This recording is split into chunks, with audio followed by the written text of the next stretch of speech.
Last but not least, we have our cubic functions. Woohoo!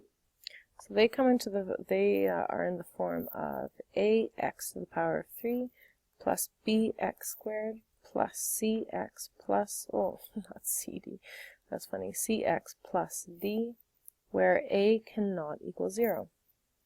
Now I'm just going to draw in what they can potentially look like here. So if we have something that looks like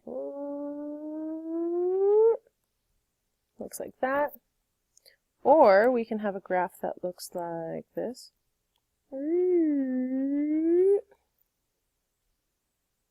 Or we can have a graph that looks like this.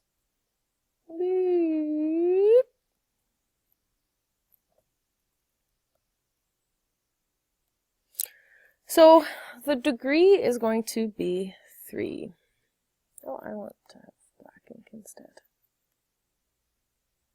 So the degree is going to be 3. Why? Because we know that the highest exponent in that equation is 3.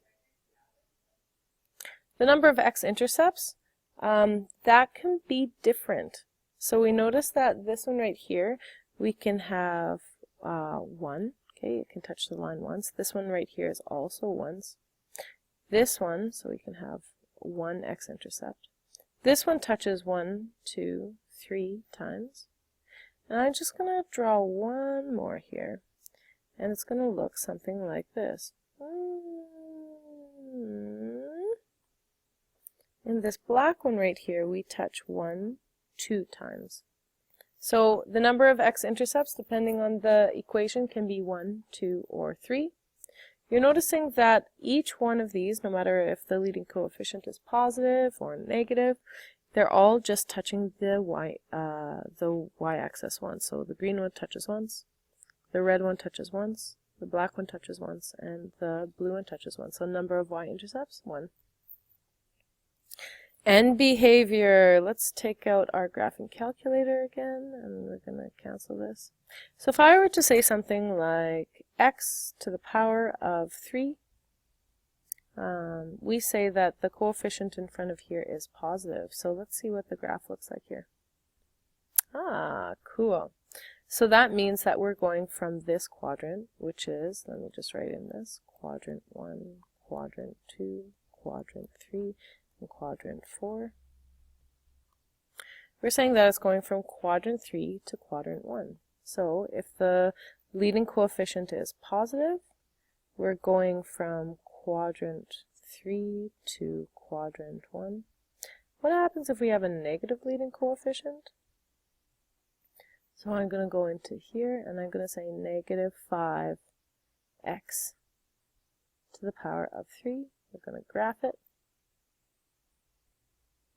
So we are going from this quadrant, which is quadrant 2, to quadrant 4. So that goes from quadrant 1, oh sorry, not quadrant 1, quadrant 2 to quadrant 4. The domain, you're noticing that it will extend to any value of x. So the domains for cubics are always going to be x such that x is an element of the reals.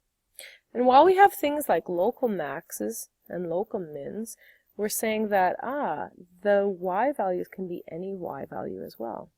So the range here is going to be y such that y is an element of the reals. Number of turning points. Now this is tricky. So if we follow the red cubic here, we're noticing that, yeah, it's increasing, but it's slowing down. It's getting less of an increase, but then it keeps on increasing. So that means that it's always going to be increasing, so we have 0 turning points. However, let's say something like this green one. We go from an increasing to a decreasing to an increasing again. So we actually have 2 of those turning points. We do not just have one, because there will never be a cubic function that will go from increasing to decreasing. That's our parabola friends up here. But our cubics will always end up in the same direction that they started. So this one right here is increasing, goes to increasing, though it does some fancy footwork in here. This one maintains its increasing, though it slows down its increasing right here. So they either have 0 turning points like this one, that's continuously increasing, or we have 2, just like this green one, being right here and right here. Now for homework, what I want you guys to do is I want you to work on page 383, and I want you to do all of the questions here. So 1, 2, 4.